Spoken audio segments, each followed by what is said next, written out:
Damian Murdoch from World Class Friend with you again, and we're talking about anxiety and how to take charge of it so that it's not controlling your life. Yesterday I introduced you to the concept of the results chain, which is the chain of events which lead to any outcome or result that you get in life. And what's happening with your anxiety symptoms is an example of this. Okay, so it starts with a stimulus or event. We take in some information through our five senses. So typically we might see something or someone may say something to us. This triggers a belief in us, a belief we have about ourselves or the world, and chemicals are released to prepare for our response to what's happening. You may feel this in your body. It's a kinesthetic response. We then interpret what's happened. We give it meaning. For most of us, this usually happens unconsciously. We don't even know we're doing it. This meaning determines what further chemicals are released in our body to put us into a certain emotional state. This emotional state leads to our behavior or actions, and it's our behavior or actions which lead to our result. Today, I want to start going through the different ways that we can intervene in this chain so that you're getting positive results rather than negative outcomes such as anxiety. Now, in general, society is just asking us to act or behave differently, which is the fifth box there. And those of you with anxiety or panic, or anger is another example of this, will know that it can be hard to control your behavior once you've already been worked up into an emotional state. There is things that we can do to intervene at this fifth box and to help you take actions towards what you want. One of those is a process that I call vivid visioning that I take people through. And the idea is that we get a clear vision of what it is that you want, and we implant that in your subconscious mind so that you're automatically, without thinking, taking actions towards what you want, towards that vision. You'll find that process on our website at worldclassfriend.com, and it's under the free tools tab. It's called vivid visioning. And there's other things that we take people through in our programs to help intervene in this fifth box. But the earlier in this chain that we can intervene, the better. And so that's where I'm going to spend most of my time on these particular videos.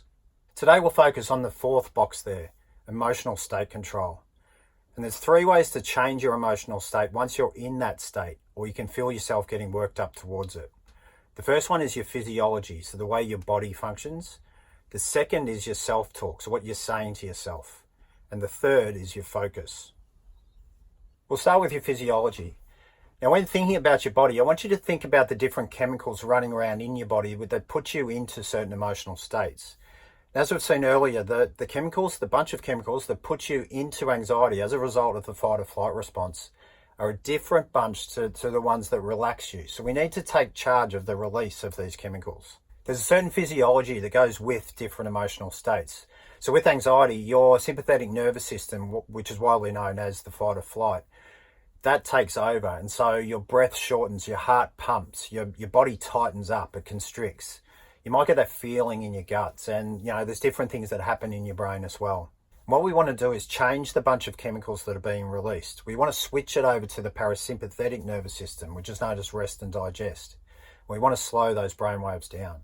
There's different ways that we can take charge of the release of these chemicals and change what's happening in your body and your brain.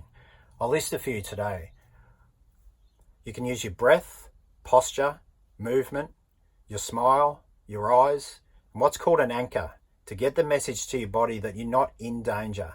There is no reason to fight or to flee, and just slow everything down a bit. Breathing is one I'll talk about quickly today. So if you've done any sort of research on anxiety at all, there's no doubt you would have come across breathing techniques before, and you may even have become a little bit cynical about it. So one thing I get people saying to me is just don't tell me to breathe, because it's been something that they've come across, they've tried, and it's failed, and they've kind of given up on it. The way I see it is that these breathing techniques are an important part of getting that message to your body that everything's okay and that it can change that stress cascade of chemicals that's being released in the body.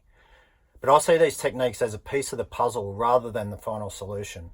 So from my experience, if you've still got your self-talk and your focus giving the impression to the body that it's still in danger and that it needs to be on alert, your body's still going to produce cortisol and adrenaline and these other chemicals. So while your breathing and the other things I've listed there are really important in taking charge of anxiety, your self-talk and your focus are absolutely critical, and I'll just touch on them briefly today. If anxiety or panic has taken hold of your life, it's a fair bet that your self-talk isn't healthy.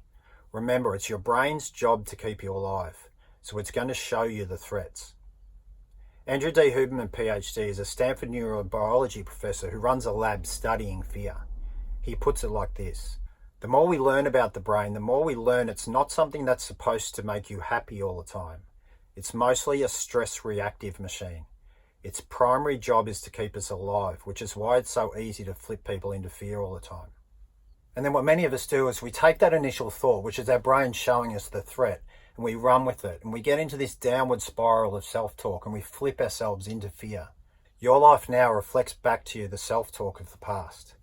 The most important words you'll ever hear are the words you say to yourself and believe. So we're going to take charge of this conversation in your head. The third pillar of emotional state control is your focus. Now, the structure of anxiety is taking your mind out into the future and imagining bad stuff happening. Neuroscientist Joseph Ledoux puts it like this: where fear is a response to a present threat, anxiety is a more complex and highly manipulable response to something one anticipates might be a threat in the future. It's a worry about something that hasn't happened and may never happen. When Joseph Ledoux talks about it being highly manipulable, he's talking about the way that your body responds to what it is that you're focused on. So the picture or the mind movie that you're running in your head.